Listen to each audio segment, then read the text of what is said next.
Hey everyone! Tonight we're going to start with something a little less mathematical, but perhaps more practical: medieval survival skills. You never know when you'll be without running water, electricity, or a working knowledge of modern plumbing. Fire wasn't a convenience in the Middle Ages, it was all of it. In a thatched hut, heat, cooking, light, shelter, and perhaps your only companion during a week-long storm. You brought fire instead of snacks before you left home. Presenting the portable fire bundle, the Zippo lighter of the Middle Ages. If you handled that lighter improperly, it could burn down your entire cart, smell like sheep, and be slow. This is how it went. A blazing ember from your house hearth, usually charcoal, would be wrapped in punkwood, dried moss, or fungus, and placed into a hollowed-out horn, or a leather bag that can withstand fire. For extended smouldering, it was occasionally wrapped in linen soaked in animal fat or saltpeter. Like your self-esteem after a peasant tax audit, the ember would smoulder for hours, maybe even a whole day, ready to be rekindled with a little breath and some careful coaxing. The entire package was essential, lightweight, and reusable. It saved you the agony of pretending you understood what you were doing while striking sparks from steel and flint for 30 minutes straight. Making fire was infamously erratic, particularly if your hands were frozen into dejected little claws or your tinder became wet. With a puff of breath and a prayer to Saint Smoky of the Ember, you may carry fire into a clearing, construct a shelter, unpack your moss-wrapped wonder, and then have flames ready for soup, warmth, or dramatic shadow puppet storytelling. No one hated having to beg for fire at dark, so you could even pass the actual torch by giving one to a neighbor on their way to market. Socially awkward, and sometimes confronted by Gerald, who should have packed his moss. A prepper pantry is essentially a museum of vacuum-sealed ambition, if you've ever seen one. Beans, jerky, 2011 mystery cans, and enough freeze-dried stroganoff to last through a minor apocalypse and still be grumpy. But people from the Middle Ages, they used salt, smoke, and the silent fear of going without food in February to preserve meat the old-fashioned way. Nowadays, the majority of people believe that smoking meat requires a grill, alcohol, and mild barbecue delusions. However, smoke wasn't used for flavor throughout the Middle Ages. It wasn't just ordinary smoke, it was for survival. This was cunning, calculated smoke. Smoke that is hidden. You see, unlike in a fantasy film, meat was not proudly exhibited above the fire in many homes, particularly cottages with open hearths. It was hidden high in the rafters, hung behind the fire and out of the reach of kids, animals, and that one neighbor who usually came over for supper. What's behind the fire? Because it was there that the cool smoke slowly and steadily rose through the house and wrapped itself around whatever poor portion of pig or bird you had managed to get your hands on. The smoke would dry the meat, eliminate bacteria, keep flies away, and ensure that your ham lived longer than your New Year's hopes throughout the course of days, weeks, and even months. This smoke wasn't your typical applewood BBQ smoke. This was dense, bitter, character-filled smoke of pine and sadness. The flesh was colored, stiffened, and ready to withstand deterioration, insects, and unexpected family visits after a few months. Better yet, meat that was hidden smoked more slowly and was more difficult to take. When you live in a village where "I didn't see your sausage hanging there" is somehow a defense in court, that counts. Not to mention the twofold advantage. The house remained warm and pest-free as the meat smoked. Sitting beneath a smoking ham in a room full of smoke and hope is the epitome of a nice medieval evening.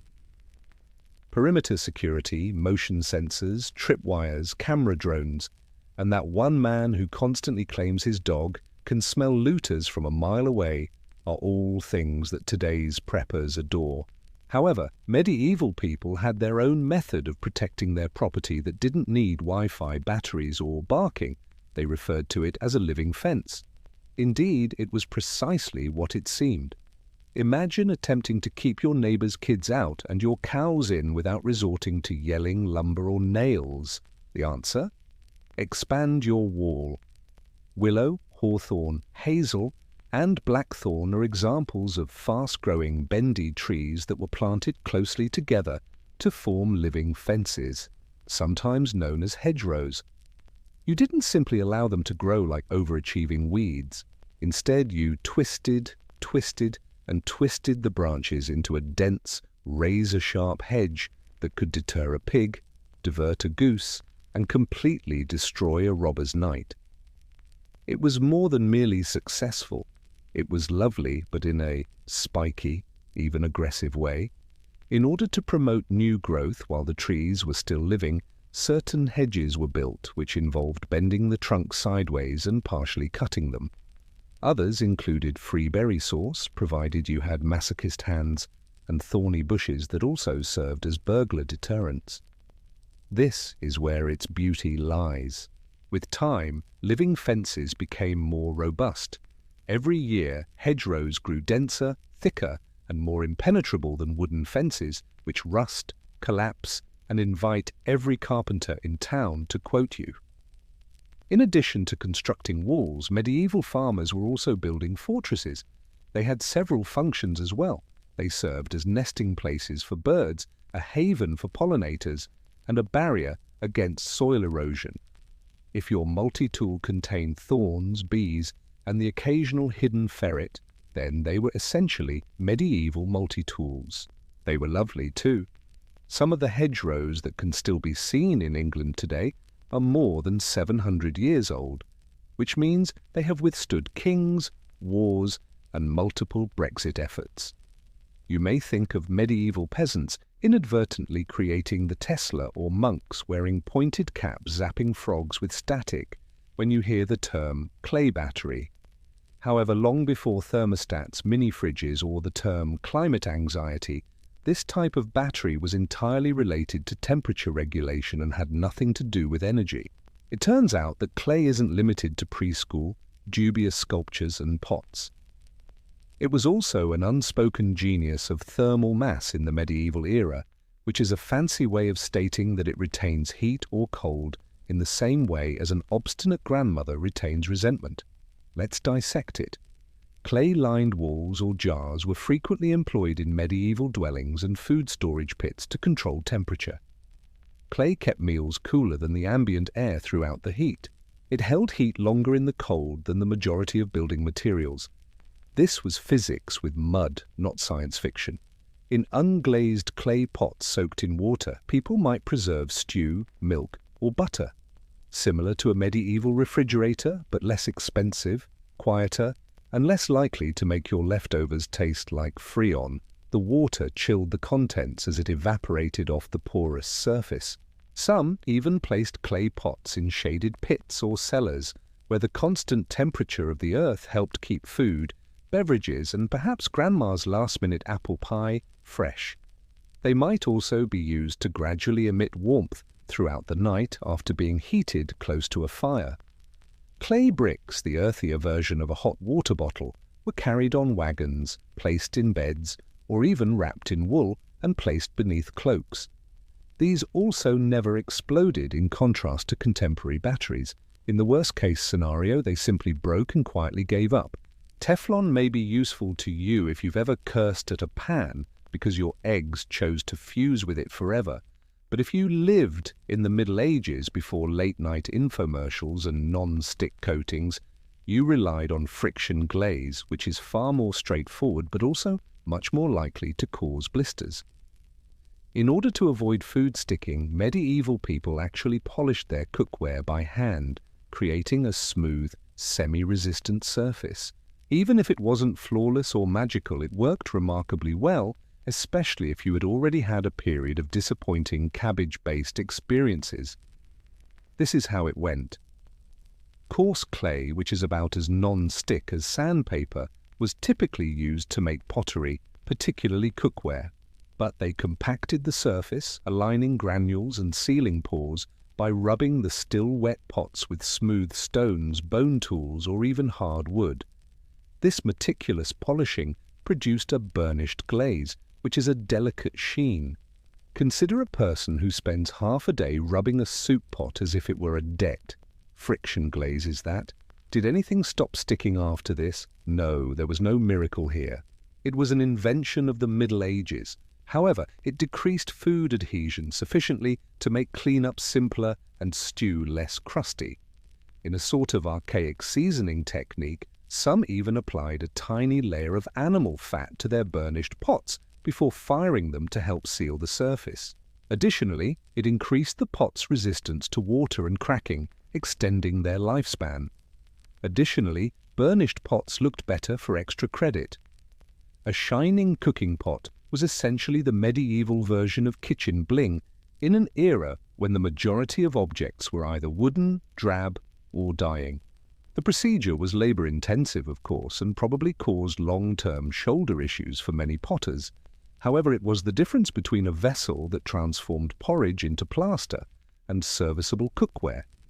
The newest anti-stick technology, such as titanium cookware, can cost hundreds of dollars for modern cooks. But people from the Middle Ages, they took a seat, picked up a rock, and simply rubbed till the pot complied. Primitive, perhaps. Successful? Of course. People had to use their hearing to navigate long before GPS, Google Maps, and that one friend who claims to know a shortcut but doesn't, especially in fog, woodlands, or those picturesque medieval mornings when the mist was so dense that you couldn't see your own cartwheel. The lost technique of sound navigation is now available. It is not a superpower or bat echolocation, but rather the ability to survive by paying close attention. We don't give our predecessors enough credit for this, to be honest. The angle of a church bell might be used to identify the community, and the number of barking dogs could be used to gauge how disoriented the people were. Imagine that you are walking. No landmarks, no compass, only muck, fog, and a strong feeling that you're going around in circles. You would listen for bells, such as church bells, cowbells, or even gongs or clappers, that were put strategically in particular areas. Church bells were frequently rung by towns as auditory lighthouses in addition to during Mass. Somewhere there was a sound that pierced the fog and reminded you that civilization was still there. Sheep or cowbells were frequently attached to herds, not just to help you track them down when they strayed off to cause trouble, but also to allow you to follow the sound home. That is, if you didn't follow the wrong herd and wind yourself back in Gerald's pasture. Wind chimes, clanging pots, or drums suspended from trees were occasionally used to aid identify pathways in forests and passes. A clatter on the wind indicated that you were headed in the correct direction, or at least that it was a path that someone else had taken and could have survived. To locate harbour gates, fishermen utilized echoes and horns. To determine distances based on echo back, travellers would clap, bang sticks, or shout. Wetsuit less primitive sonar. Taverns were also helpful. Like a lighthouse of ale-fueled safety, several featured musicians or raucous gossip that overflowed into the street. You would discover food, warmth, and perhaps your cousin unconscious beneath a bench if you followed the lute. Charcoal was your go-to remedy, as if you were living in the Middle Ages and didn't want your teeth to fall out of your skull too soon. Not floss, not toothpaste, simply burned things. Colgate wasn't precisely available to medieval people. They used sticks, fingers, or, for the more avant-garde, a cloth tied around a twig to apply the charred wood, ground into a powder and combined with salt, dried herbs, or broken shells directly to the teeth. This homemade mixture evolved into a kind of tooth cleaner that could remove food residue, polish enamel, and possibly, if the saints were kind, postpone complete tooth loss until your 40s. Was it nice now? Not at all. It feels just like chewing sand during a bonfire when you rub gritty ash on your teeth. However, it was preferable to letting plaque fester unchecked until your gums rebelled violently. Additionally, charcoal has minor antimicrobial qualities, which helped prevent bad breath, in a way. In the medieval era, fresh breath meant that you could talk to someone within 3 feet of them without making them cry. Some recipes included sage, mint, or rosemary to give the appearance of hygiene rather than to increase their efficacy. Others insisted on using vinegar rinses afterward, which probably negated the benefits of the charcoal and also had the extra benefit of dissolving enamel. When things went wrong, dental work required strong arms, pliers, and no anesthesia at all. Indeed, applying ashes on your molars appeared to be a very alluring substitute. Charcoal has returned in modern spa treatments and hipster toothpaste. To be clear, however, medieval people did not utilize it to be fashionable. The only alternative was to have your teeth extracted by a man named Bartholomew, who also sharpened blades, so they used it. The majority of modern housing is made of concrete, drywall, and IKEA furniture that crashes if you even consider leaning on it incorrectly. However, medieval peasants used twigs, mud, straw, and unwavering hope to construct their homes. The technique, wattle and daub, which may sound like a quirky folk band, was the foundation of common survival architecture. This is how it went. Wattle, which is simply a fancy word for weaved branches, twigs, or long, flexible sticks, is where you start. Imagine weaving baskets, only higher, colder, and far more likely to fall on your goat.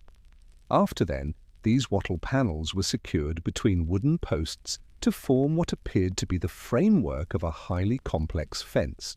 The daub, a pretty hand-mixed mixture of clay, mud, straw, and animal dung, followed next. Dull, really. And in the Middle Ages, were you really trying to make something that wasn't at least somewhat composed of poop? After applying this delicious paste on the wattle and letting it dry, an incredibly sturdy, insulated wall was created. It retained heat, repelled wind, and had a rustic aroma that suggested home sweet, slightly composting home. It wasn't glamorous now. Patching up your walls, which may periodically crack, flake, or draw in interested hens, was just another item on your weekly to-do list, right up there with yelling at the neighbor's goat and avoiding starvation. However, it was inexpensive, efficient, and best of all, locally produced. Simply soil, labor, and perhaps a little trauma. No transportation costs, no carbon footprint. Wattle and daub may seem archaic, but with proper care, they can endure for decades or even centuries. The fact that some medieval houses still retain their original wattle walls indicates that your previous contractor was outperformed by a peasant in 1350. Imagine a thatched ceiling dripping something sinister, a creaky straw mattress filled with remorse, medieval bedtime, and the ever-present menace of fleas, lice, and critters that buzz, bite, or creep with suspicious confidence. The unexpectedly sophisticated remedy is herb-laced bedding, a rustic combination of aromatherapy and pest management that was created because medieval peasants didn't want to wake up to a feast for parasites, not because it was fancy. You see, packing ordinary straw into your mattress was a surefire way to attract the itchy, twitchy, blood-sucking kind of company. Instead, astute homes added potent plants like rosemary, lavender, mint, wormwood, and pennyroyal. For defense, not luxury. Nature's medieval bug repellent was these herbs. Their potent fragrances kept mosquitoes, fleas, lice, and sometimes even your husband away. Some herbs, such as rue or tansy, were even thought to ward off devils. They also conveniently kept inquisitive in-laws at bay. The outcome? A bed that kept the Crawleys away, at least for a couple of nights, and smelled like a surprisingly nice salad. After that, you had to restock the herbs, or else a tick, with anger management problems, may itch you awake. Nor did it end with mattresses. Herbs were strung in bunches over beds, weaved into door frames, and scattered over floors. Basically, you did it if you could jam a wormwood sprig into there. Homes became rather frightful apothecaries, but they were safer, cleaner, and smelled better than the goat barn next door. It was great in a time before DEET and bug nets. The best herbs were the subject of entire guides. Some even held the opinion that sleeping on lavender made dreams sweeter. Science? Dubious. Bless it, though, if it helped you forget about the wet ceiling and the fact that your pillow was actually an oat bag.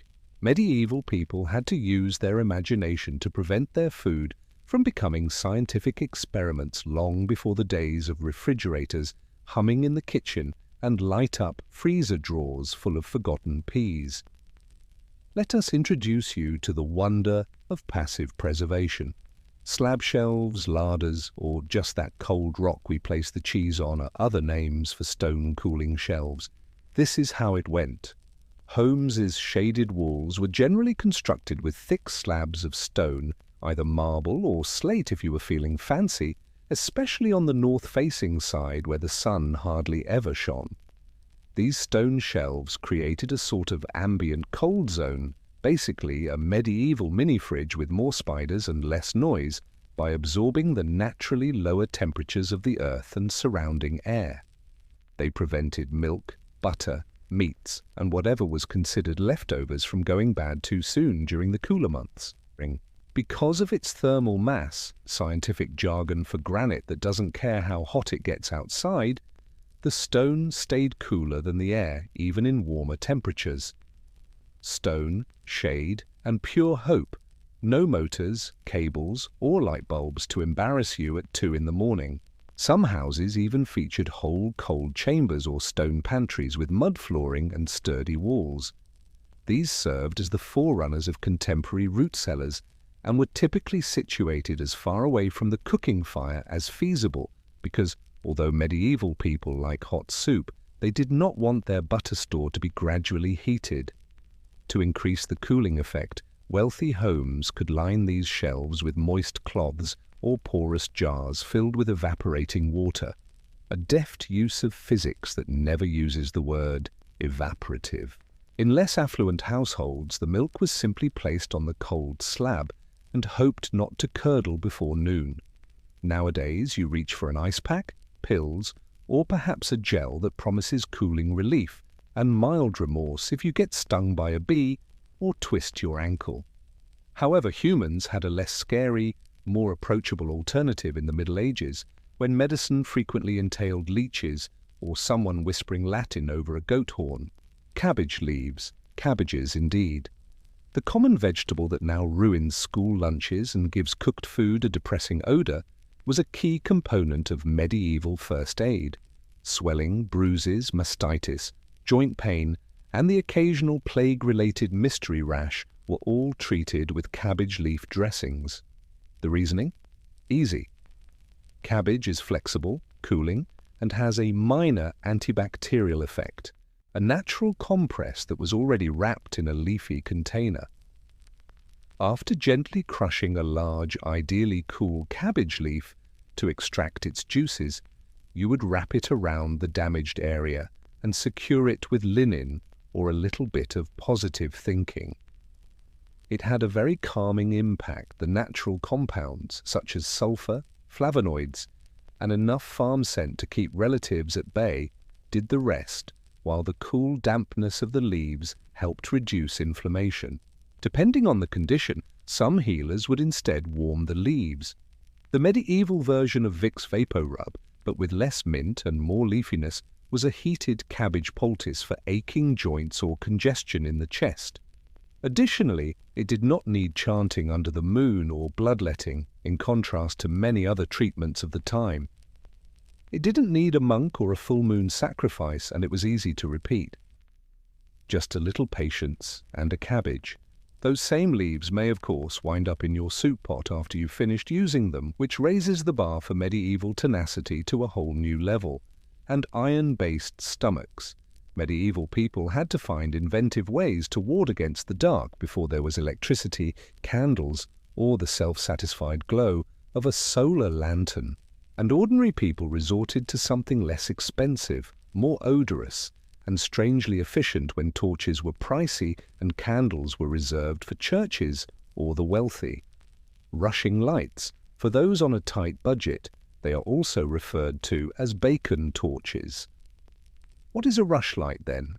Consider a long, slender rush or reed plant that is frequently seen in swampy environments. Basically, you didn't want to go barefoot anywhere. After being dried and peeled, these rushes were steeped in animal fat, typically mutton tallow, bacon drippings, or anything else that seemed slightly greasy but wasn't immediately needed for dinner.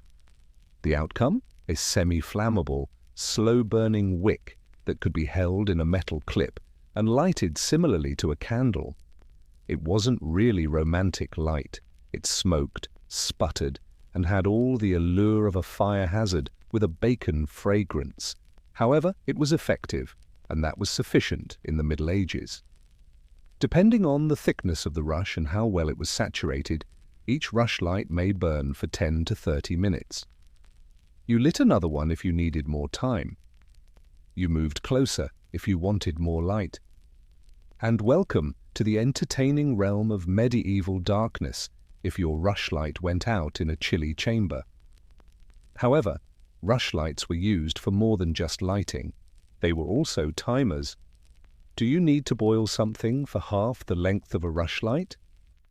Completed. Curious about Gerald's return time from the alehouse? Light one and count. If you didn't mind the slight scent of fried pig and marsh water coming from your house, they were inexpensive, quick to make, and, surprisingly, sustainable. Today, if you're serious about living on a Victorian dairy farm, you'll find that we store butter in artisanal wooden churns, plastic tubs, or refrigerators. However, refrigeration was not a possibility during the Middle Ages. Naturally, someone thought, yeah, let's put the dairy product in there, after seeing a swamp. Bog butter was created as a result. Bog butter is just that, butter, or occasionally lard, that has been buried in a peat bog. Why a bog? Because bogs are cold, oxygen-poor and acidic, nature's least desirable but unexpectedly effective preservation chamber, despite being packed with mud, insects and objects that likely hiss when disturbed. Large amounts of butter would be wrapped in bark, linen, or even wooden barrels and buried deep in the peat, not for a few hours. We're discussing months, years, or even centuries in certain situations. Bog butter that is more than 3,000 years old has been discovered by Irish archaeologists. Yes, exactly. Instead of being on toast, the forgotten snack of an ancient Celtic peasant is now housed in a museum. The butter was protected from deterioration by the chilly, airless bog and from oxidation by the tannins in the peat. The outcome? A strangely preserved lump of dairy that smells like cheese, smoke, and earthy regret, according to daring, modern taste testers. Was this the standard butter you used in your kitchen on a daily basis?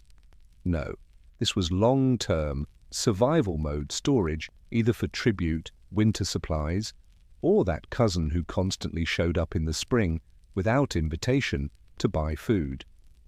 Another advantage of burying your butter in a bog was that it was safe.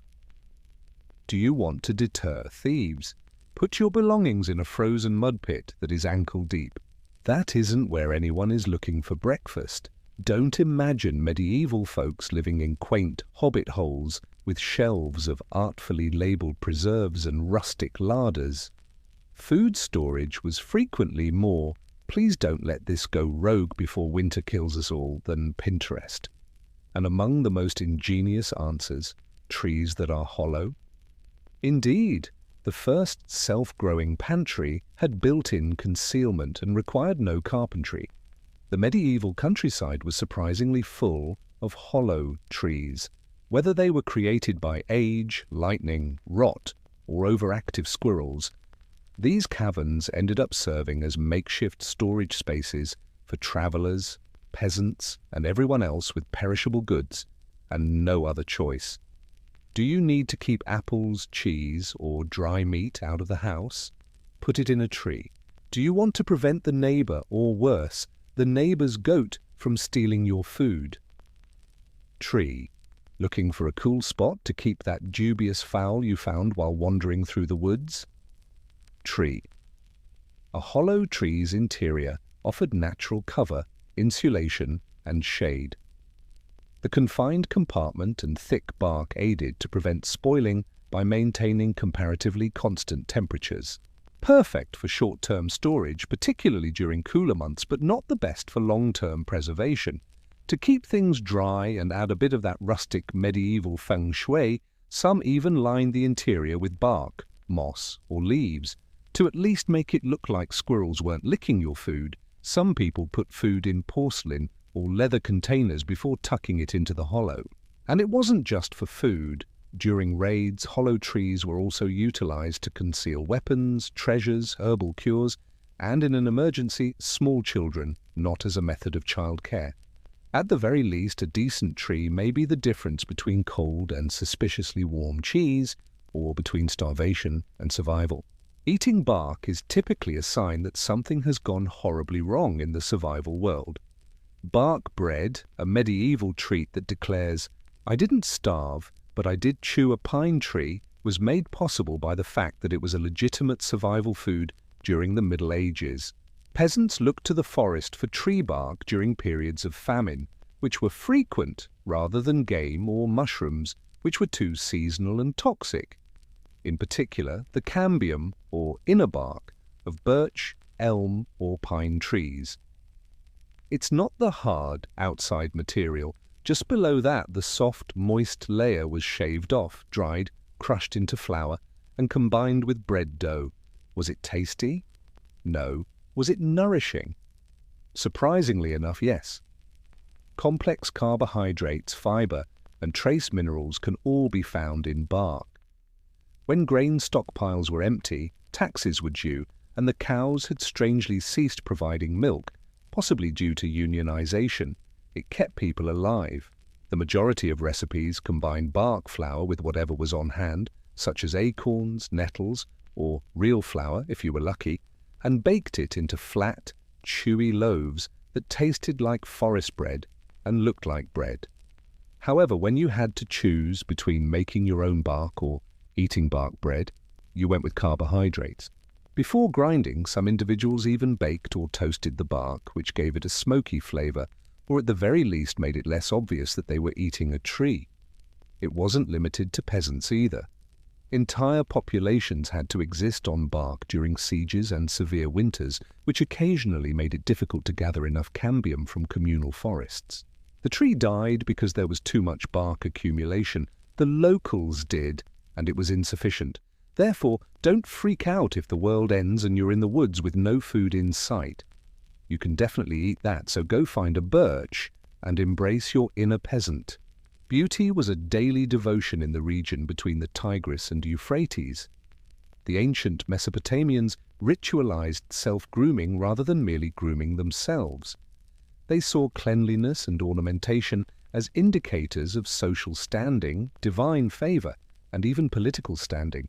You were getting ready for heavenly scrutiny, not merely putting on a front for the outside world.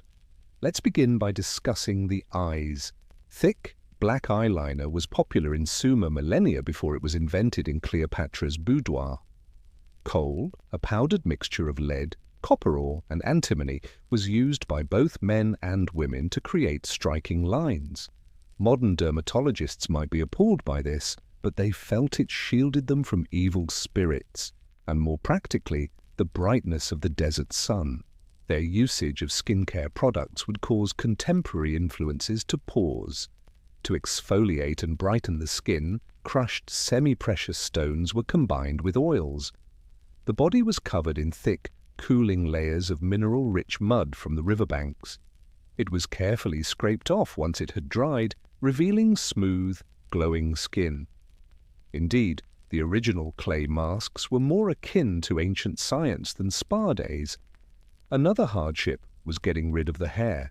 They burnt, scraped, or pulled out body hair with early tweezers or sharpened seashells. Smoothness was associated with piety and refinement. Your resemblance to divine perfection increased with the refinement of your looks. They even have symmetrical faces, big, painted eyes, and hairless, perfectly styled statues of gods and priestesses. not to mention the aroma. Not only were scented oils pleasing, they had potent properties. Animal fats containing myrrh, frankincense, and cedar were applied topically as perfumes. These smells were thought to delight the gods and cleanse the body. Perfumed oils were offered as homage in royal courts because they were so valuable. Eyebrows, inked. The 20th century did not see the invention of permanent cosmetics. Ancient temples were already using them. Women used natural dyes or soot to ink their brows, forming striking arches that dramatically framed their faces. It was beauty combined with dedication. Let's discuss Cleopatra if you believe that the current beauty trends are excessive. The eyeliner queen was more than simply a seductress indeed. She served as the face of Greco-Roman infatuation with beauty. From Alexandria to Rome, her influence permeated every apothecary and boudoir, even as her face appeared on coins. She wasn't by herself either. Egypt's penchant for luxury was passed down to Roman women, who then turned it up to 11. First, let's talk about the famous milk bath. It was said that Cleopatra took a daily bath in donkey milk. The truth is this, regardless of whether it really 500 donkeys or just a powerful story. Sour milk contains lactic acid, which is a natural exfoliator. The Romans eagerly imitated this. With an attempt to lighten their complexion and reduce wrinkles, affluent women bathed with milk, honey, and rose petals. It did work, but not for your pocketbook. The face now. Roman ladies favoured pale, nearly ghostly complexion, which was an indication that you were well off enough to stay out of the sun. Here comes Serosa, a potentially deadly face powder made of white lead that, hey, gave that perfect matte finish. Women used this on a daily basis, applying heavy layers to the forehead and cheeks. It eventually resulted in sores, hair loss, and occasionally even death. Worth it, though, to look like a goddess. Red ochre, crushed beetles, or mulberry juice were used to make rouge and lip stain. You looked younger and more alluring the more vibrant your cheeks and lips were. Soot combined with pig fat worked wonders for eyebrows and eyeliner. You could draw on your eyebrows if they weren't naturally bold. Better yet, like in Mesopotamia, get them tattooed. Another battleground was hair. Long before your grandmother's curling iron, Roman women used heated metal rods to curl their hair into elaborate patterns. They used fermented leeches, ash, or plants to dye it. Yes, really, for that stylish blonde appearance. Elite Roman ladies who wanted to flaunt their wealth and style frequently wore wigs made from German slave hair. Perfume, too, an empire unto itself. Romans had an addiction to fragrance. Every crease of the body was massaged with oils scented with roses, cinnamon, and saffron. The scent of bathhouses was akin to musk-dipped botanical gardens. Beauty in ancient China wasn't ostentatious. It had a philosophical bent. The Chinese aesthetic valued harmony, balance, and inner key, while Rome sought glitz. However, subtlety should not be confused with simplicity. Dynastic. China's beauty practices were equally rigid, intensely spiritual, and occasionally startlingly intense. The skin should come first. Chinese beauty standards valued a pale, porcelain-like complexion because it represented aristocracy and leisure, not because they were afraid of the sun. The fields were tended by peasant women under the blazing sun. Women of the aristocracy, their complexions were maintained like precious scrolls, and they remained indoors. Common additions included pulverized pearl, white lead powder, and even rice powder. It was more than makeup, and that was medicine. Court physicians created a number of concoctions that were thought to increase qi or lengthen life. However, jade was the true star of traditional Chinese skincare. Women from the Han Dynasty used jade rollers centuries ago, and TikTok has revived their popularity. Jade tools were rolled around the body to encourage circulation, lessen puffiness, and preserve young. They were cool to the touch and were symbolic of immortality. In the belief that the stone would pull toxins from the skin while they slept, even emperors were known to possess jade pillows. The eyebrows were a significant matter. Women influenced politics and fashion by shaping and painting their brows. Long, sweeping brows were popular in several dynasties. Short, upward-tilted lines predominated in others. Brushes made of rabbit fur were used to apply ink produced from charcoal or burnt willow. In order to achieve a more divine image, some trends even advocated completely eliminating the natural brows and redrawing them higher on the forehead.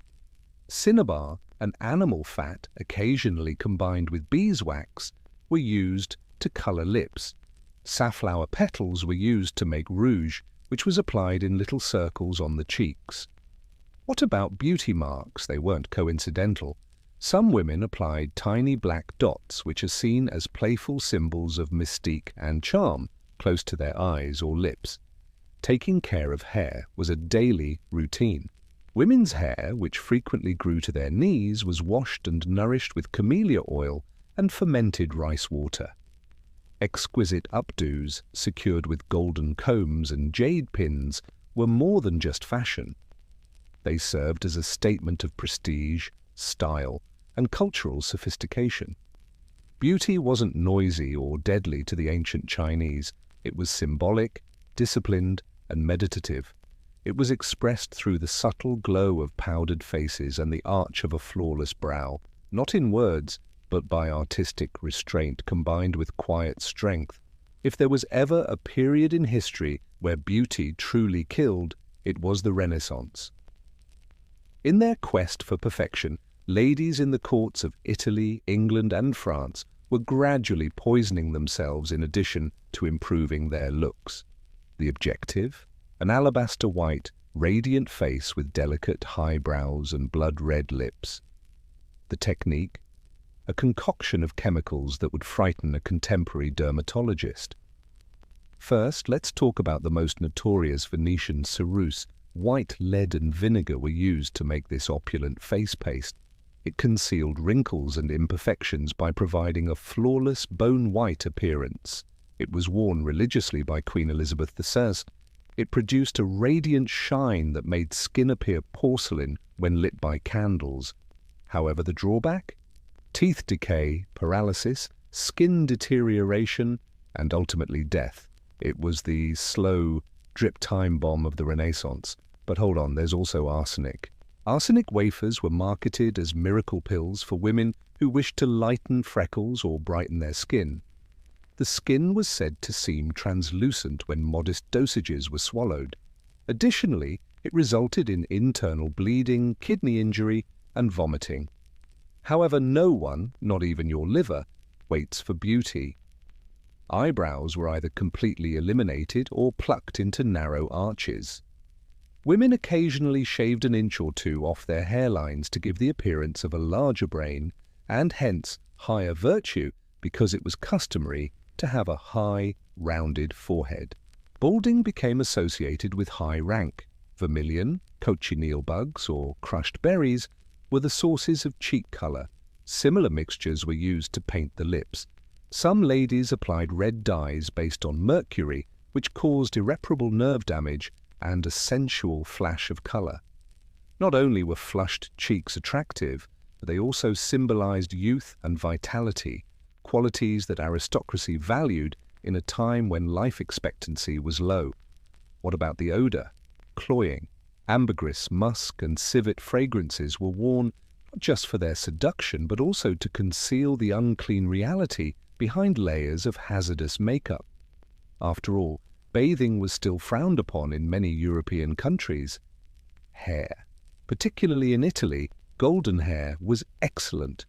Women wore wide-brimmed hats with the tops cut off to reveal only their hair after bleaching it with solutions of sulfur, soda, and lemon juice. It fried their scalps, but it worked. Ancient India had authored the guidebook long before the term natural became popular in modern skincare. Ayurveda, the science of life, was more than just skincare. Indian beauty rituals were extensions of food, inner equilibrium, and spiritual well-being rather than separate practices. Your doshas, or elemental powers, were reflected in your beauty. First, let's talk about the bath. Cleaning was a religious ritual. During the Vedic era, women would bathe in milk or water flavored with turmeric, and then exfoliate themselves using ubtan, a paste made of chickpea flour, sandalwood, turmeric, milk, and rose water. It cleaned energy, reduced aging, and brightened the skin. Just kitchen basics that doubled as holy medicine, no parabens or microplastics. The crowning glory was hair. Warm oils containing coconut oil, amla, Indian gooseberry, and hibiscus were applied to the scalp to promote hair growth, soothe the mind, and prevent premature graying. In addition to being aesthetically pleasing, thick, waist-length hair was a sign of femininity and vigor. Sessions of hair oiling were private, meditative, and social. The black eyeliner known as kajal, which is still popular in India today, has mystical origins. It was said to provide protection from the evil eye and was made from soot and ghee. Mothers would use it as a defense against evil forces, not only for themselves but also for their infants. However, it also exquisitely framed the eyes, lending them the profundity of classical poetry. Scent. The distillation of atars, or scents created from flowers like vetiver, rose, and jasmine, made entire cities like Kanauj famous. They were applied to the skin, rubbed into the hair, and even incorporated into bath water. They sought spiritual enlightenment as much as attraction. Scents assisted in bringing the senses into harmony with the divine. Crushed rose petals, saffron, and beetroot were used to hue the cheeks and lips. And teeth? Long before plastic toothbrushes were invented, they were cleaned with charcoal and neem sticks. Even taking care of one's teeth was a ritual that was synchronized with the moon cycles and connected to doshic equilibrium. The most distinctive was probably henna and mehendi. Henna was more than just cosmetic. It was used to adorn hands and feet, particularly at weddings. It represented happiness, fertility, and change while cooling the body and reducing tension. There was a story behind each swirl in the design. Though not in the gaudy, gilded sense of later empires, the ancient Greeks loved beauty. Beauty was moral to them. A good soul was reflected in physical perfection. Not only was a symmetrical face or a contoured body attractive, it was an indication of heavenly favor, wisdom, and inner harmony. Therefore, it should come as no surprise that grooming was essentially a civic obligation in classical Greece. First, let's talk about the skin. The Greeks admired pale complexions just as the Romans did. White faces were associated with nobility and leisure. For slaves and peasants, a browned face indicated that you worked outside. Greek ladies utilized crushed seashells, chalk, or white lead powders to create this spectral ideal. There was no subtlety in these powders. Some women really coated them so thickly that when they smiled they cracked. But, after all, beauty requires sacrifice. Mulberries, red iron oxide, or even wine dregs were the source of the scarlet cheeks and lips. The appearance is more appealing, the richer the red. But the application had to be minimal. Wearing a lot of makeup was discouraged. A modest flush was a sign of chastity and good health. Too much. That was linked to hetère prostitutes, who were notorious for entertaining both statesmen and intellectuals with elaborate makeup and deeper rouge. Hair care was a priority. Long, wavy hair that was kept together with ivory or bronze pins and frequently arranged in braids, buns, or knots was highly valued by Greek women. They applied vinegar, lemon juice, and occasionally ashes to brighten their hair. In particular, blonde hair was romanticized as alien and divine. Consider Helen of Troy. The elite frequently wore wigs and hairpieces made from enslaved northern women. The key was eyebrows. A unibrow, or a single, continuous brow, was a symbol of wisdom and purity.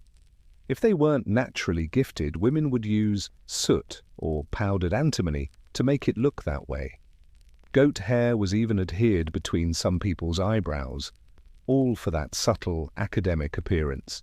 Carefully blended perfumes were made with a base of olive oil and plants such as iris root, thyme, and marjoram. They were administered following a bath, which the Greeks habitually took, frequently in public baths. Godliness literally came after cleanliness. In the Mesoamerican highlands and forests, beauty was neither subtle nor gentle. Beauty was bold, a tangible symbol of identity, authority, and sacred responsibility for the Aztec and Mayan civilizations.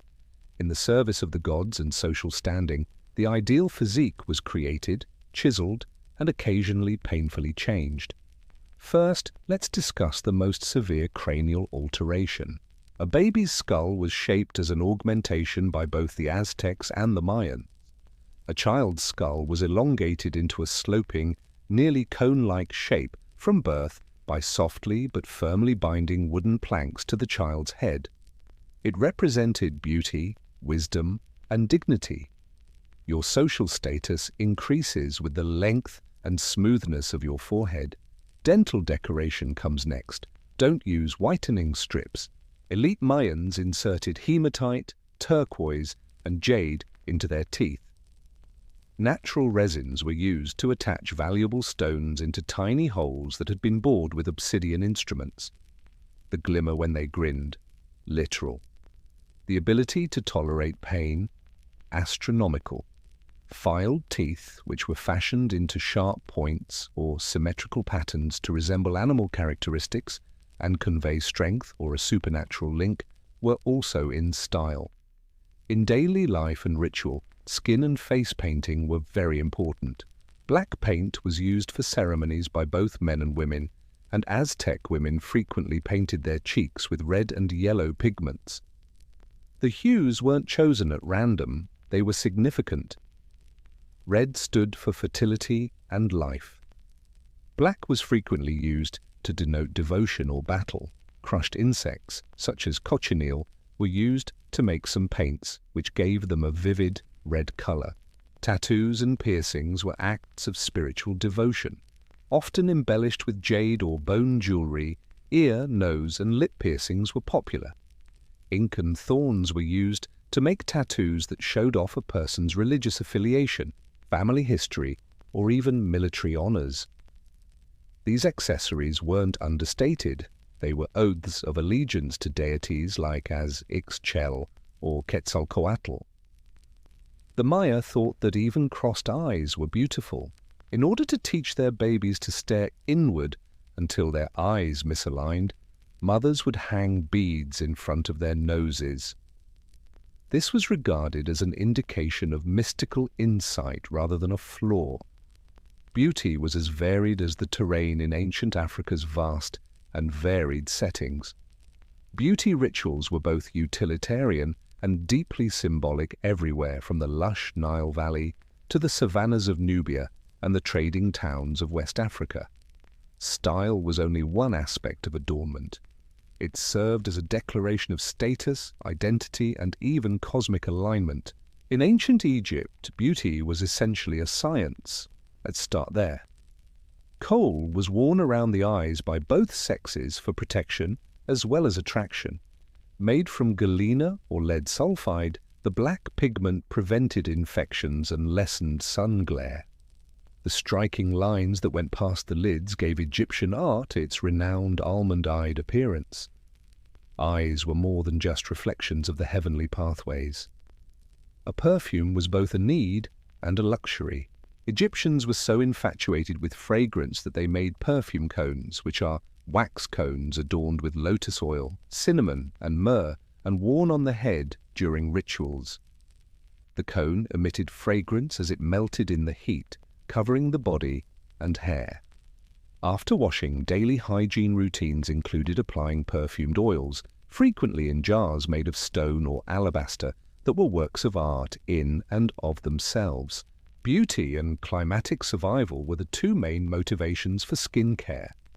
To shield the skin from the sun and dryness, castor oil, shea butter, and palm oil were utilized. These oils had therapeutic properties in addition to being moisturizing. When combined with herbs, they reduced rashes, mended wounds, and kept the skin looking radiant. Long before loofahs were created, body scrubs made from crushed seeds or sand kept skin clean and exfoliated. Hairstyles had a crucial role in defining identity in Nubia. Intricate shaved patterns and braids revealed information about age, marital status, and clan. Hair was frequently adorned with gold threads, beads, and shells, or stained with henna. In addition to being stylish, a towering coif was regal. In ancient Yoruba or Songhai lands further west, body painting with indigo and paints was a part of ceremonies and festivities. Whether painted or scarified, tribal markings were viewed as symbols of strength and ancestry, and as beautifying features rather than flaws. Beauty has always required money, time, and effort in exchange. In the past, however, it might have demanded your life, your sanity, and your health. The quest for perfection frequently veered into perilous area across civilizations. Although these customs were revered and even adored, they occasionally caused wounds that were much more severe than the makeup. Lead, arsenic, mercury, crushed insects, and other cold chemicals used in skincare and makeup have already been shown. The commonality among these chemicals was their toxicity. In Rome, Greece, and later Renaissance Europe, lead face powders resulted in gradual organ failure, muscle paralysis, and hair loss. However, your desirability increases with the color of your skin. It was a praise disguised as poison. Elite class women in ancient China used to bind their feet from a young age in an attempt to achieve the so-called lotus foot, which was a symbol of submission and grace. Early versions of comparable practices existed, but foot binding gained popularity in subsequent dynasties. The outcome was irreversible disfigurement. However, it was regarded as beauty rather than harshness.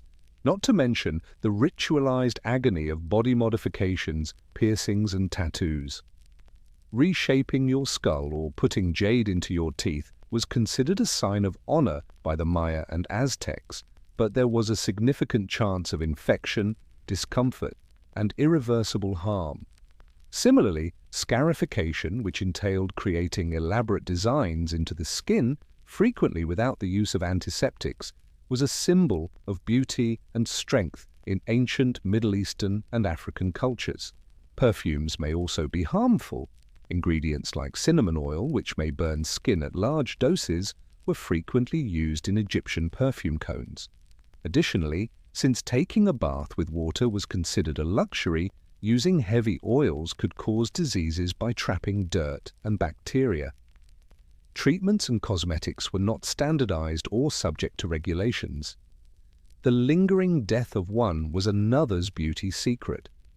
Furthermore, false knowledge was as widespread as pride itself, because many rituals were transmitted orally or recorded in confidential documents.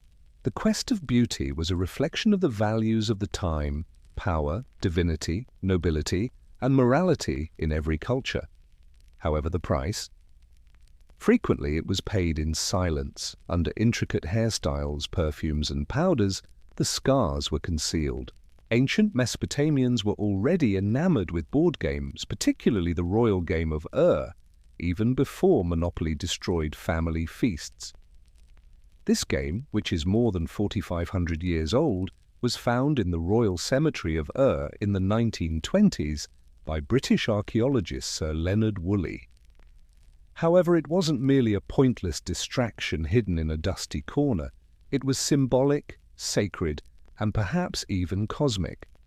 The game's board itself is a work of art, a tiny rectangular box with 20 bitumen-inlaid, decorative squares composed of red limestone, lapis lazuli, and shell. Imagine something that resembled a holy item more than a toy. Tetrahedral dice, which are four-sided pyramid forms, were used by players to move their pieces as they raced from one end of the board to the other. The objective? Before your opponent does, remove all 7 of your pieces from the board. It seems straightforward enough, but the more you examine it, the more layers there are. According to some academics, the arrangement symbolizes a spiritual journey, a metaphor for the soul's progression through turmoil and fate. It was believed that the central squares were either magical or hazardous, sites of protection, chance, or divine judgment. This perspective held that success was more than just chance. Like threading a needle through the will of the gods, it was about navigating the cosmos properly. Speaking of gods, they did play a part. The game was utilized for divination according to subsequent clay tablets. Scribes used the game as a kind of oracle, consulting dice tosses and interpreting them as omens. Imagine it as competitive backgammon adapted from ancient tarot. Temples and palaces were not the only locations for the royal game of It has been discovered in versions as far as Egypt and India, indicating that it travelled along trade routes and enthralled many cultures. Long before chess or checkers were even created, it might have been the first board game that was really international. The royal game of was more than just a way to pass the time for the Sumerians of antiquity. It was about facing destiny, putting heavenly favour to the test, and maybe catching a glimpse of the universe's secret structure. Yes, it was a game, but it was also a race, a ritual, and an eternal repetition. Senet was more than a simple board game. It served as a ticket to the next life. Senet was played as early as 3100 BCE and may be seen on the laps of pharaohs like Tutankhamun, as well as in funeral writings and tomb murals. Senet was more than just amusement to the ancient Egyptians. Every action might reverberate for all eternity in this ceremonial recreation of the soul's trip through the underworld. The 30 squares that made up the Senet board were placed in 3 rows of 10. The goal was to move each player's 5 or 7 pieces across the board and off the last square without getting hurt. The twist, sticks or bones, which served as crude dice, were cast to decide movement. However, you wouldn't win the game by luck alone. Timing and strategy were crucial. What started off as a light-hearted hobby quickly took on a spiritual significance. Senet had developed into something much more than a domestic distraction by the time of the New Kingdom, circa 1550 BCE. The journey of the soul through the Duat, the Egyptian underworld, was now acted out symbolically. Important phases of that voyage were symbolized by specific squares on the board: purification, danger, judgment, and rebirth. The game was more than just a gamble at every step. It was an appeal to the will of God. Senet's surrounding symbology became more ethereal. Hieroglyphs that represented spells or protective deities were used to inscribe some boards. For instance, square 27 may represent the House of Gladness, whereas square 26 frequently represented the House of Rebirth. While other squares indicated danger or even delay, landing there could indicate divine protection. The board became into a little version of the hereafter, a painted and cedar spiritual obstacle course. The goddess Mut, who represented justice, truth, and cosmic order, was also strongly associated with Senet. Playing Senet well served as a metaphorical practice for negotiating the afterlife's challenges, where the soul would be judged by Mut's feather. If you win the game, you could become immortal. Lose? To put it mildly, you'd better hope that someone left additional amulets in your grave. Thus, although Senet could appear to be a more archaic kind of backgammon, it was much more. Part theology, part game, and part netherworld guidebook. You prayed through Senet in Egypt, not just played it. Knuckle bones were merely a few strangely shaped bones thrown in the air, and to the uninitiated eye, they appeared to be child's play. However, it was much more than just a mere hobby in ancient Greece. Skill, luck, flirtation, and even heavenly symbolism were all part of the game. Knucklebones clattered across stone floors, echoing rivalry, ritual, and laughter, whether in the midst of busy Athenian marketplaces or peaceful temple courtyards. Originally, astragaloi, small ankle bones from sheep or goats, were used in the game. Each throw was random since these four-sided bones didn't roll in consistent patterns like contemporary dice do. In order to score points, players threw them into the air and attempted to catch them on the back of their hand or land them in specific spots. The excitement was universal, but the regulations differed by time and place. Children weren't the only ones who played. Adults loved it, especially women. Greek sculptures and vases frequently depict young ladies in exquisite gowns playing knucklebones, their features focused. Many saw it as a game of skill and grace, a cross between social ritual and an antiquated fidget toy. In actuality, it was occasionally employed as a wooing display in which a passing suitor may be drawn in by a graceful toss. However, there was more to it than that. The gods and fate were frequently associated with the astragaloi. They were perfect for divination and games because each side of the bone had a name and a numerical value. A successful throw could be seen as a divine sign, possibly even a communication from Hermes or Apollo. If you tossed four of the same side, what would happen? The Venus throw was a highly sought-after victory that was allegedly influenced by divine favor. Death and the afterlife were also prominent themes in the game. In the afterlife, knucklebones were frequently interred as toys or divination aids. Others thought that they assisted the deceased in making future predictions or that spirits might play via them. The game changed over time. The Greeks started casting ivory, glass, and copper knucklebones. However, the major attraction persisted. It was full of mystery, easy to learn, yet difficult to master. Knucklebones were more than just a game in Greece. They combined fun, seduction, and fate into one toss. Ludus latrunculorum was Rome's declaration of war if chess is war on a board. Often abbreviated as latrunculi or the game of small soldiers, this ancient Roman pastime was more than just a means to kill time in a villa courtyard. It was a mental practice for actual combat, a kind of intellectual sparring match. To think like a general was to play it well. Although time has erased the precise rules of Ludus latrunculorum, there are still enough bits, wooden boards, clay pieces, and literary allusions to create a convincing picture. Each player commanded an army of tiny, uniform pieces known as latrones, or mercenaries, on a grid that was often 8 by 8 or 9 by 10 squares. The goal? Outmaneuver your opponent and encircle them to seize their pieces. Cunning, no dice, no luck. Its nuance was what made it so exciting.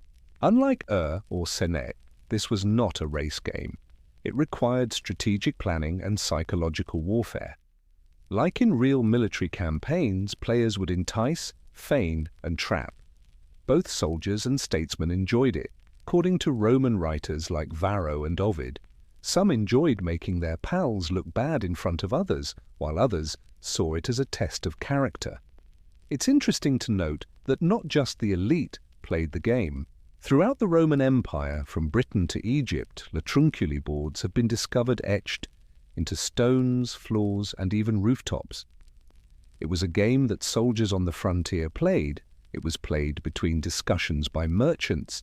It provided both escapism and strategic training, bridging the gap between class and culture. The parts themselves were not all the same. Glass counters, carved ivory tokens, or plain pebbles. Certain boards have unique squares where major captures would take place, possibly thrones or fortifications. In any case, the game rewarded ruthless reasoning over raw force. However, scholars disagree as to whether there was ever a single king piece in some iterations. The game was frequently utilized as a metaphor by Roman poets. In court, losing a piece was equivalent to losing favor. Being encircled is akin to political treachery. It was suggested that strategy was not only human, but divine as even the gods were thought to play variations of it. Even while Ludus Latruncalorum is no longer alive, its spirit lives on in contemporary games like checkers and chess. It was the cerebral blood sport of Rome, when winning meant more than just being able to boast. It denoted mental supremacy. An enigmatic, spiral-shaped board game called Mahan, which was named for a protecting serpent god, existed in ancient Egypt prior to Senet's dominance. Mahan was a puzzle encased in myth, strategy, and ceremonial. It was more than just a game.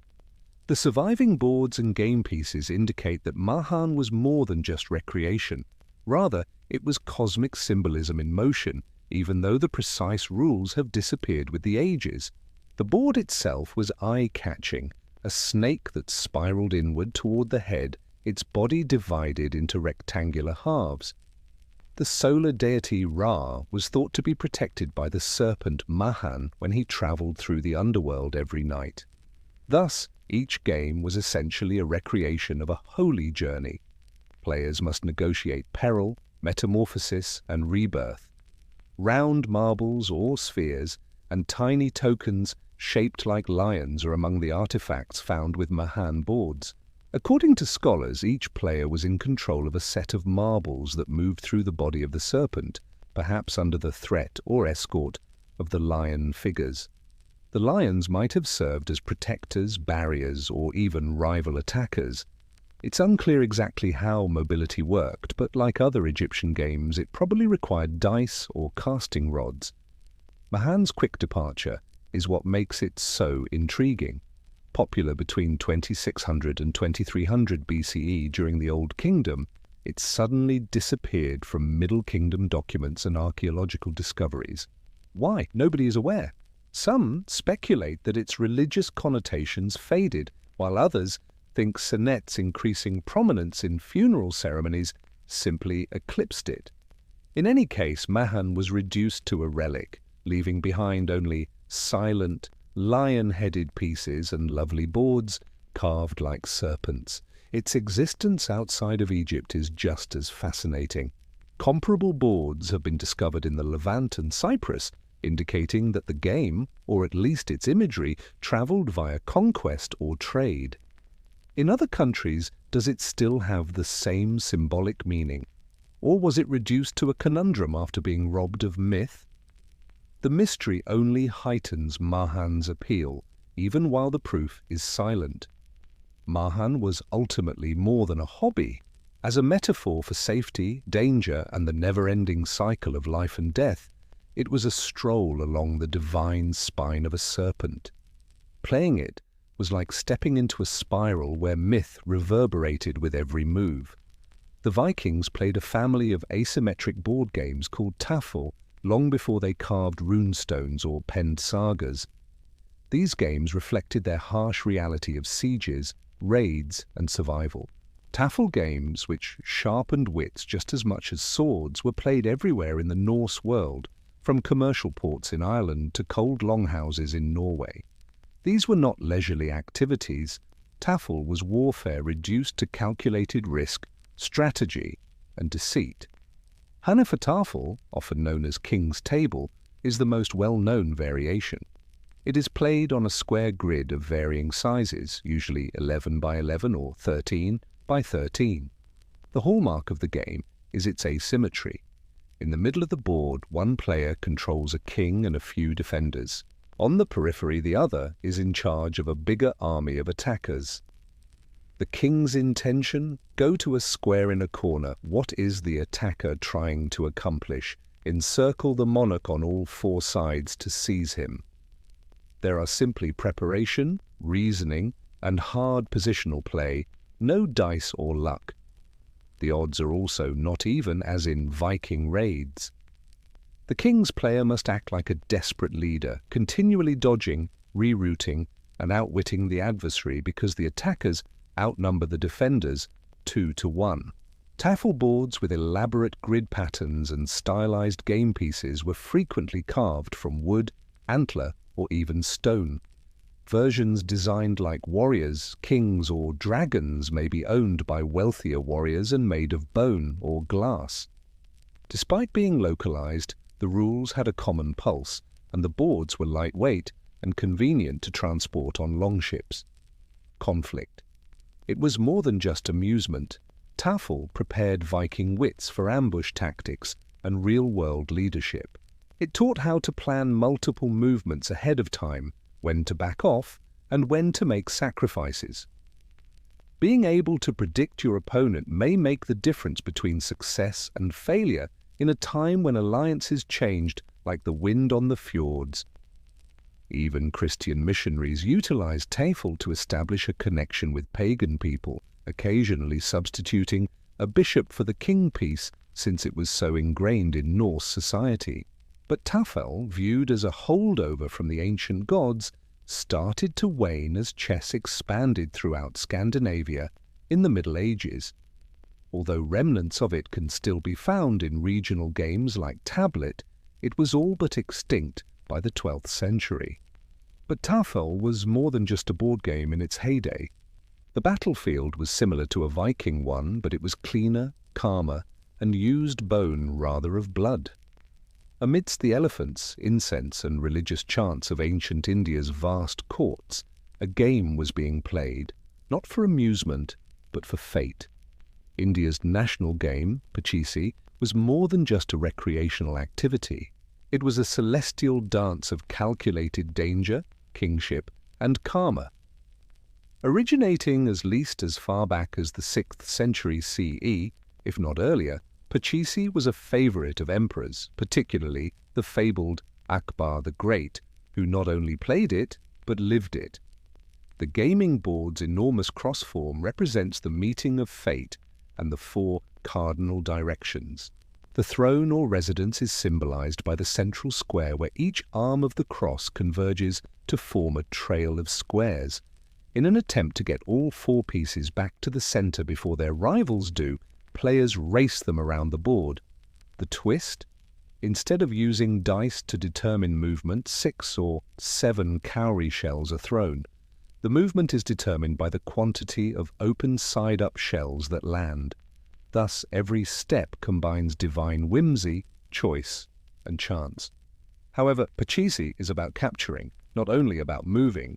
You send your opponent back to the starting position if you land on their piece. It all comes down to timing, positioning, and bluffing. A hasty decision can backfire. The board can be dominated by a patient approach.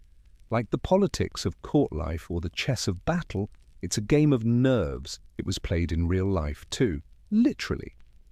At Fatehpur Sikri, Akbar famously constructed a huge courtyard replica of the board using actual people as game pieces who were clothed in coloured attire. He moved human tokens with royal authority while playing from above. It was a combination of spiritual theatre, statecraft, and spectacle. The layers of symbolism in Pachisi are profound. The intersection of dharma, duty, artha, prosperity, karma, desire, and moksha, liberation, is symbolized by the cross-shaped board. Alignment with universal order is just as important for success as competence. Like a successful life, a good game strikes a balance between danger and moderation. The meaning of Pachisi was later flattened into something more palatable by British colonists, who changed it to Ludo. However, the original game is still regarded as a classic of Indian philosophy.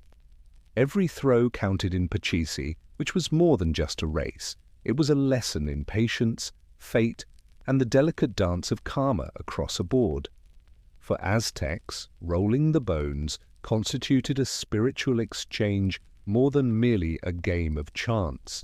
One of the earliest games known to exist in Mesoamerica was called Patoli, and it included elements of cosmic theatre, ritual, and gambling.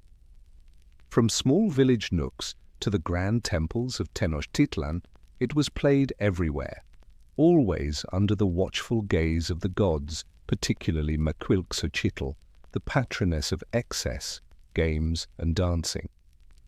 The gaming board was a straightforward cross-shaped grid that was usually carved onto temple steps or depicted on mats or stones. In accordance with the 52-year Aztec calendar cycle, it has 52 slots.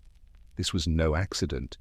Each square was infused with cosmic cycles, fate, and time. The players started with 6 dot-marked beams that served as crude dice. To find out how many spaces a player's token could move, these were hurled. In an attempt to finish a circuit before their rival, each player moved a set of markers, typically stones, bones, or carved figurines, around the board. However, Patoli was a duel rather than merely a race.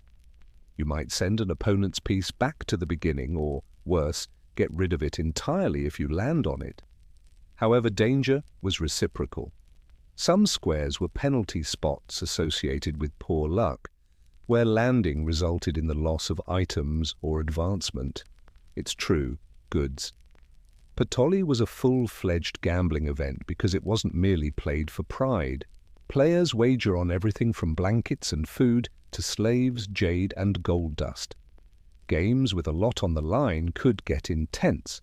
Priests occasionally presided over matches to maintain fairness and spiritual decency as spectators gathered to applaud or jeer.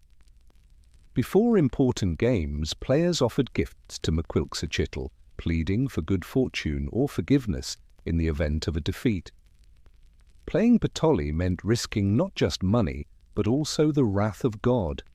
When the Spanish arrived, they were appalled. They saw Patoli as a gateway to immorality and paganism. Boards were destroyed and gambling was prohibited.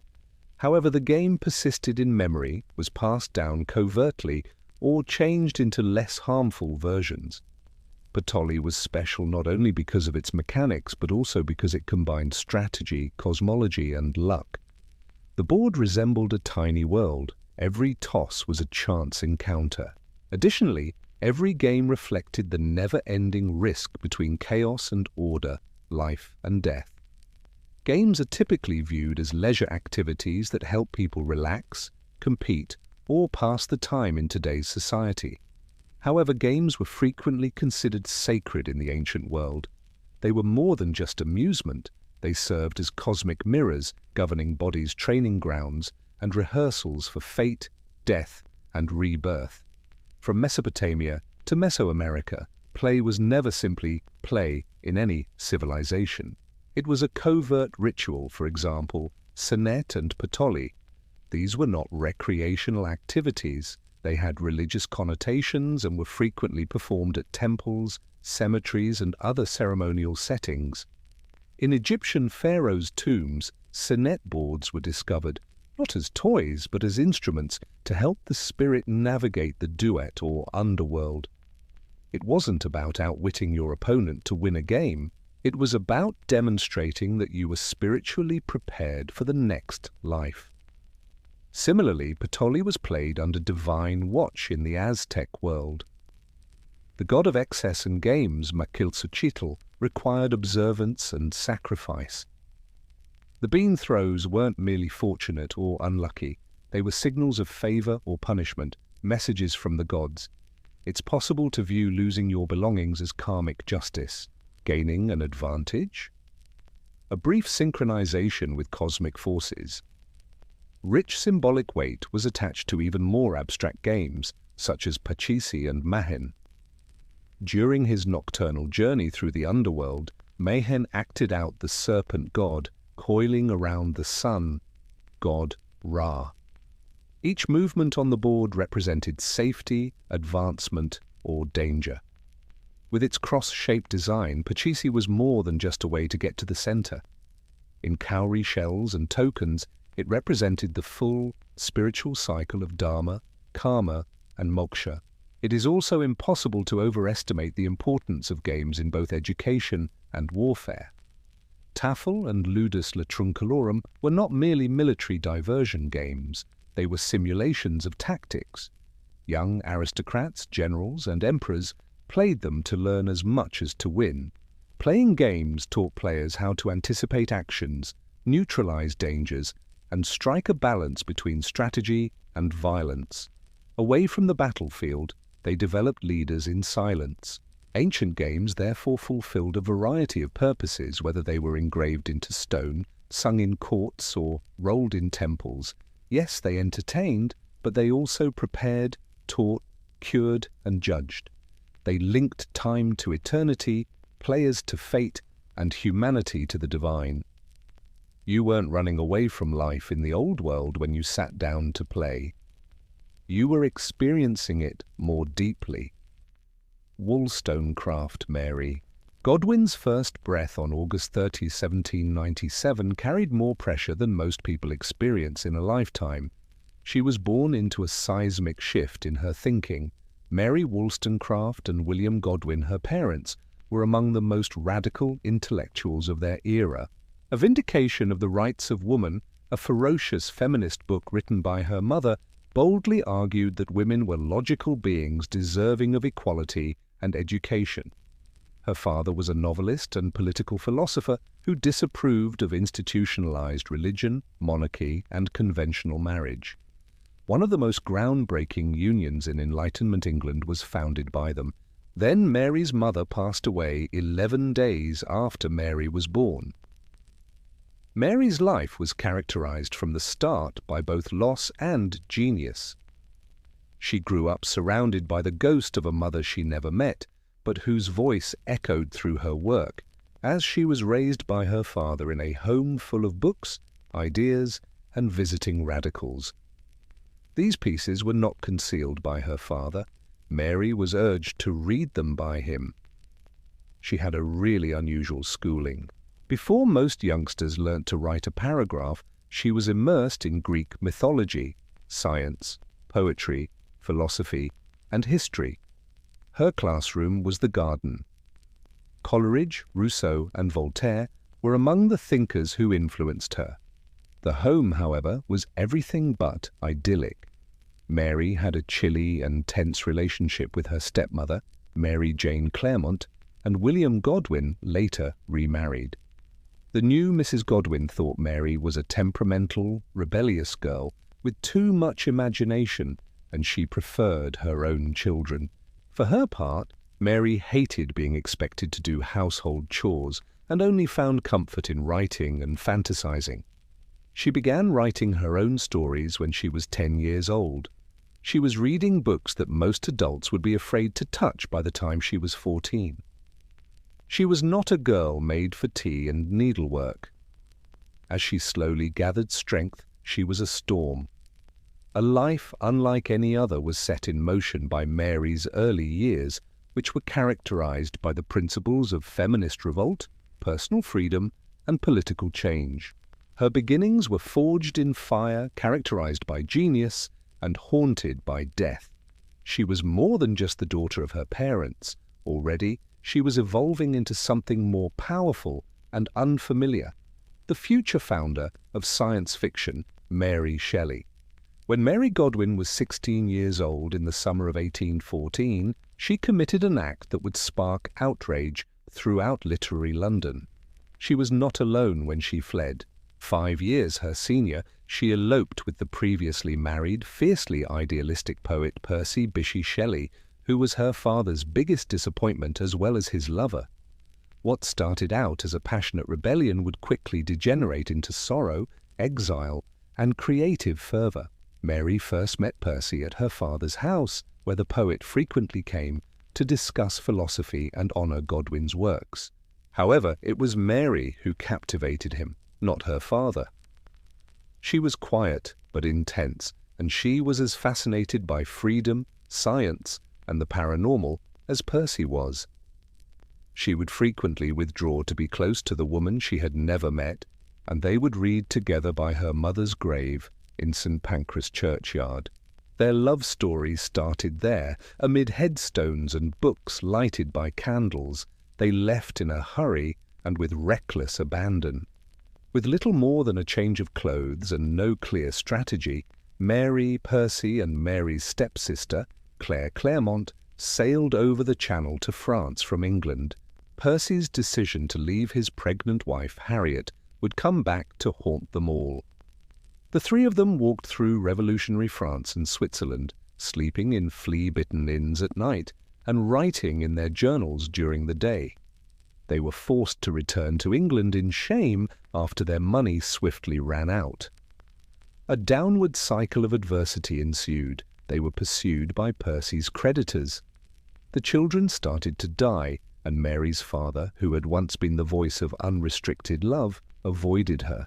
Within weeks of giving birth, Mary's daughter passed away. She wrote in her journal, "Dream that my little baby came to life again." Wake up, and there's no baby. Though Mary's thinking sharpened during the turmoil, grief had already entered her veins and would not go out.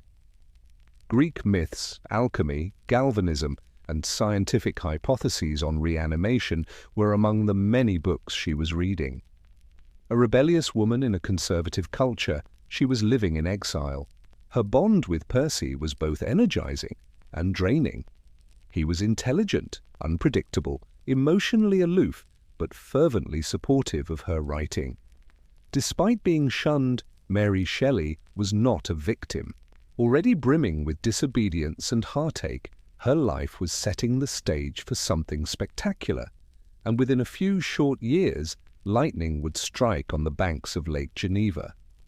Mary Godwin, who is now Mary Shelley, was at the center of one of the most notorious vacations in literary history during the summer of 1816. Alongside her boyfriend Percy Shelley, her stepsister Claire Clairmont, the infamous Lord Byron, and Byron's doctor John Polidori, she was in Switzerland, residing at the Villa Diodati beside Lake Geneva. The weather was awful. Ash clouded the air, a result of Mount Tambora's eruption the previous year. Crops didn't work out. The temperature decreased. The year was dubbed the year without a summer. The group spent their time indoors talking about philosophy, science, and poetry while narrating ghost stories. Byron made a challenge one evening.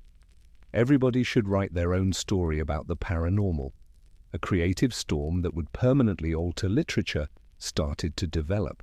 Mary was only 18 years old. Both Shelley and Byron were already well-known poets. Polidori would later compose Dracula's forerunner, The Vampire. However, Mary, who was quiet and perceptive, would defy expectations. She had trouble coming up with an idea at first. Days went by. Then something clicked during a discussion about galvanism, which is the process of reviving dead tissue with electricity. Mary had a vision that night. As she described it, "I saw the pallid student of the unholy arts kneeling next to the object he had constructed. I saw a man stretched out, a monstrous phantasm. She had a dream about a scientist and the creature he created. Frankenstein, the contemporary Prometheus, was thus born." The book combined science, myth, and grief in a way that went beyond simple terror.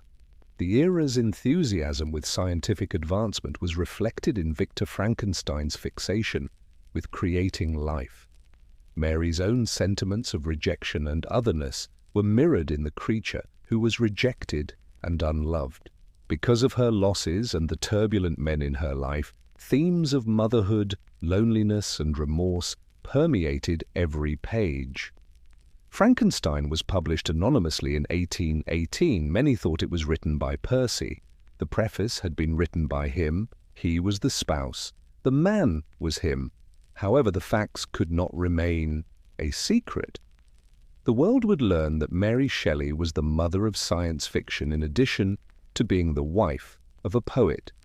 She created a creature that would never die in a single summer by combining lightning, death, and her own grief.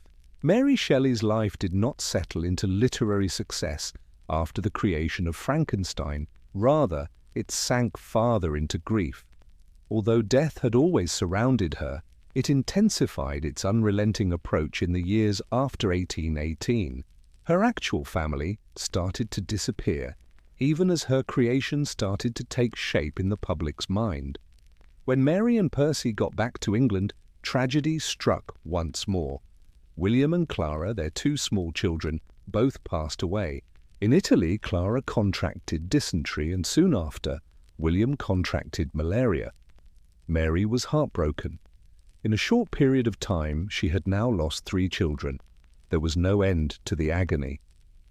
"I am not in a state to be comforted," she wrote.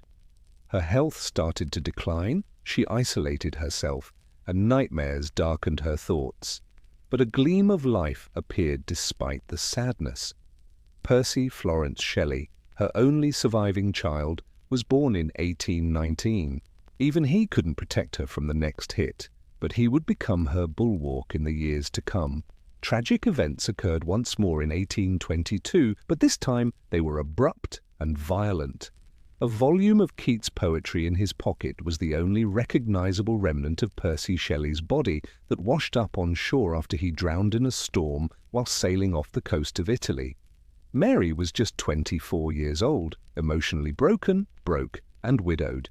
She had witnessed 3 children die, her half-sister Fanny commit suicide, Percy's estranged wife Harriet commit suicide, and now the love of her life drown. No work of fiction could compare to this Gothic terror. But she persevered somehow. Mary collected the literary and physical remnants of Percy. She apparently kept a chunk of his calcified heart wrapped in silk at her writing desk, as well as his poems and reputation. She continued writing despite grief, which was no longer merely a companion, but also her ongoing inspiration. Her pen turned into a lifeline. In order to ensure that Percy's legacy wouldn't perish with him, she edited and published his writings, wrote the historical novel Valperga, wrote The Last Man, a post-apocalyptic picture of plague and solitude that hauntingly echoed her own despair. Not only did Mary Shelley escape tragedy, but she also absorbed it, changed it, and created art out of it. Her early years had been shaped by love, but now her myth would be shaped by loss. Mary Shelley was alone by the middle of the 1820s, which few young ladies in her time could have predicted. At the age of 28, she had already laid to rest the majority of the people she had loved, including her husband, half-sister, parents, and kids. Her pen, her son Percy Florence, and the terrible burden of heritage were all that were left. The radical adolescent who left England for love was no longer her. She persevered despite being a widow, a single mother, and a lady surrounded by spirits. Mary, who was struggling financially, made a living from her writing. However, ladies who had experienced too much were not treated well by Victorian society. She was assessed as the scandalous spouse of a contentious poet in addition to being a female writer. She learned to carefully negotiate the literary world, juggling her radical history with the need to give her kid a secure life, because publishers wanted her to be approachable and respectable. She never stopped writing. Novels like Lodore, Faulkner, and Perkin Warbeck all weave together themes of moral struggle, lost moms, and political exile. Although they weren't as groundbreaking as Frankenstein, they did represent her changing viewpoint, one that was more introspective, realistic, and less utopian. In addition, she wrote travel journals, biographies, and other editorial tasks, such as the enormous undertaking of conserving and publicizing Percy Shelley's poems. With the same attention to detail that she formerly applied to novels, she crafted his legacy. Mary, however, was more than just a keeper of memories. She continued to be politically active, intellectually curious, and fiercely private. She turned down several marriage proposals. She declined to reveal secrets or print rumors. Though she trusted few, she kept up friendships with publishers, philosophers, and writers. Her son, Percy Florence, was the object of her deepest devotion. She offered him the calm life she had been denied, shielded him from scandal, and made sure he got the greatest education possible. She achieved stability in this way that had eluded her for decades. Physical ailments, frequent migraines, and paralysis in her right arm characterized Mary's final years. However, she continued to write, to think, and to be the woman who had fought pain by using ink and paper to stare it down. Despite not being immune to disaster, she was the last woman standing, Her life had evolved beyond a Gothic book. It was an endurance act. Through sheer perseverance rather than loud praise, Mary Shelley became a silent force in the literary world by the time she was in her 30s. She was no longer just the daughter of well-known radicals or the widow of Percy Shelley. She was the author of Frankenstein, a book written by Mary Shelley that had started to take on an odd life of its own. Critics had initially rejected Frankenstein. The public couldn't help but stare at it. Some thought it was a strange peculiarity, while others thought her husband had written it. The story had already started to develop outside of the page by the 1830s. In contrast to Mary's articulate, tragic original, there were numerous theatrical interpretations of the story throughout Europe, such as the well-known Presumption or The Fate of Frankenstein, which depicted the creature as a silent brute. Nevertheless, it demonstrated the novel's cultural impact. Her monster was now a part of the globe, not just hers. And something spectacular followed. A brand new genre was emerging. Science fiction had been unwittingly created by Frankenstein. Much earlier than Jules Verne and Mary Shelley posed the horrifying query, "What happens when man plays God?" to G. Wells. She had woven human tragedy via speculative imagination, fusing science from the Enlightenment with Gothic terror. It was a warning, not merely a scary tale. Mary did not assert that she was the creator of a genre. She hardly ever drew attention to herself, in fact. However, academics now consider her to be the founder of science fiction, a distinction she attained via invention rather than deliberateness. She had created a timeless fable out of the anxieties of her time regarding science, morality, parenting, and death. Mary subtly impacted generations of intellectuals as she edited Percy's writings and made her way through the male-dominated publishing industry. Her essays examined existential dread, ecological calamity, ethical boundaries, politics, and feminism. Only a century later would her 1826 novel, The Last Man, completely realize the picture of a world torn apart by loneliness and plague. Despite being sick for a large portion of her later years, she continued to write in order to interact with the outside world. Her legacy had already begun to permeate the press, the stage, the lab, and the very fabric of contemporary society. Literature would never be the same because Mary Shelley had given life to a concept that would endure forever. In addition to love and sorrow, Mary Shelley's life was influenced by her identity, which she had to continuously protect, modify, and maintain. In the 19th century, writing as a woman was already a political act. Her life was rendered even more complicated by the fact that she was Mary Shelley, the widow of a radical poet, the daughter of revolutionaries, and the creator of a morally complex monster. Mary found herself in a vulnerable situation following Percy's passing. Despite having adopted his last name during their marriage, she was not certain of being his literary executor and heir apparent. Mary had never received the approval of his family, the aristocratic Shelleys. They treated her suspiciously, thought she was dangerous, and gave her a small allowance in exchange for her abstaining from their affairs. They gave her permission to raise her son, but they also restricted her freedom of speech. Mary took her time and was cautious in her game. She walked a tightrope between respectability and rebellion, maintaining her radical heritage while presenting a peaceful, literary, and maternal public character. She discreetly sanitized Percy's atheism and revolutionary beliefs when she edited his poetry and wrote his memoirs, allowing his writings to be seen by a larger, more traditional Victorian audience. For decades, critics have discussed this approach. Was it strategy or betrayal? Maybe it was both. Mary knew more than anyone about the politics of reputation. She battled for her own legacy, though, even as she sought to protect Percy's. The publishers wished for her to remain secret, mute, or at most a footnote to her husband's brilliance. Mary declined. Under her own identity, she kept producing novels. Mary Shelley demanded prominence during a time when women were still publishing under male pseudonyms. She subtly included political issues into her work at the same time. She examined questions of female autonomy, imperfect parenthood, and the constraints imposed on women by society in Lodore and Faulkner. She envisioned the demise of civilization and the pointlessness of empire in The Last Man, which is hardly veiled observation.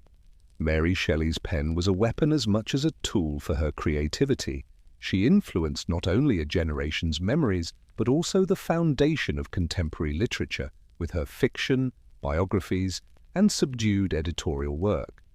Despite her bodily deterioration and mental loneliness, Mary Shelley entered her last decade with a serene dignity while the Victorian age blossomed around her. Mary was one of the few remaining witnesses to the world that had once whirled with radicalism and romance, even if she was still respected for her intelligence and literary achievements. She had lost the lively group of friends from her childhood, including her father, William Godwin, Byron, Percy, and Clare. Victorian caution has replaced the revolutionary fire of the early 19th century.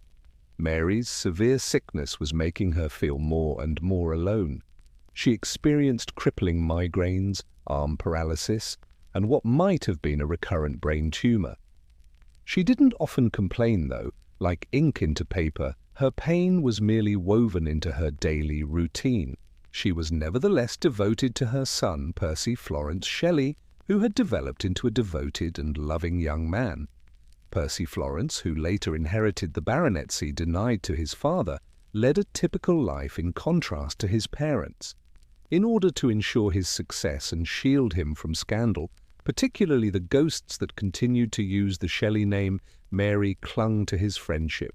Mary continued to work, even though her days of audacious creation were over. She stayed in touch with friends, publishers, and other thinkers. Despite her body's betrayal, she remained mentally active by reading widely about politics, science, and history. In order to maintain public favor, she continued to edit Percy's writings, carefully selecting his lyrical legacy while avoiding the more controversial parts. However, the shadows never completely disappeared. She never got married again and led a modest life, occasionally living on the verge of poverty. For Mary, marriage was never about safety. It had been about shared values and passion. Percy had taken up space that no one else could, and she wouldn't let anyone try. Mary Shelley passed away in 1851 at the age of 53 from what was most likely a brain tumor. Her son and his wife were with her as she passed in silence. Locks of hair from her deceased children and the rumoured silk-wrapped chunk of Percy Shelley's heart were discovered among her possessions after her death. Mary Shelley, a lady moulded by grief, elevated by brilliance, and inspired to write through every shade, continued to be the custodian of memory even after she passed away. Even after her death in 1851, Mary Shelley's voice continued to be heard. Her work, particularly Frankenstein, expanded beyond her greatest expectations in the next decades. One of the most important novels in human history started out as a ghost story written by a young fugitive. Mary Shelley was repeatedly resurrected, not just remembered. Her celebrity lasted subtly at first. She had received most of her accolades during her lifetime for her devotion to Percy and her role as editor of his poetry.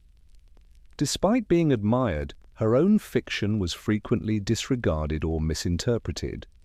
Frankenstein was still considered a curiosity, categorized under Gothic horror, with its deeper themes disregarded by a society that was not yet prepared to confront issues of morality, science, and the place of man in the cosmos. But her genius was exposed over time. Mary's monster was a cultural icon by the 20th century. Film versions gave her creation a new face, literally, starting with the silent era and culminating with Universal's 1931 Frankenstein, starring Boris Karloff. The creature, a tragic creature shaped by human conceit and exiled from society, became a misinterpreted representation of contemporary angst. Worries about war, technology, nuclear power, and artificial intelligence were all reflected in each adaptation, but Mary Shelley's fingerprints were always at the center. Her work was re-examined by academics with fresh perspectives. She was praised by feminist critics as a literary builder in her own right, not only as the spouse of a poet. They looked at her perspectives on power, grief, creation, and motherhood. A once overlooked dystopian classic, The Last Man, has been re-examined. Her life itself, which was characterized by tenacity, intelligence, and rebellion, became just as compelling as her literature. Mary Shelley is revered today, not simply remembered. She is regarded as the queen of Gothic writing, the mother of science fiction, and a trailblazer who combined the philosophical with the personal. Classrooms, labs, movie studios, and political debates all continue to carry on her legacy. We are conversing in her language whenever we inquire about what it means to be human or what occurs when creation surpasses conscience. We got a monster from her. But in doing so, she gave voice to every stranger, every abandoned concept, and every intellect that had been rejected because it was too inquisitive. There was no novel written by Mary Shelley. She changed the DNA of literature.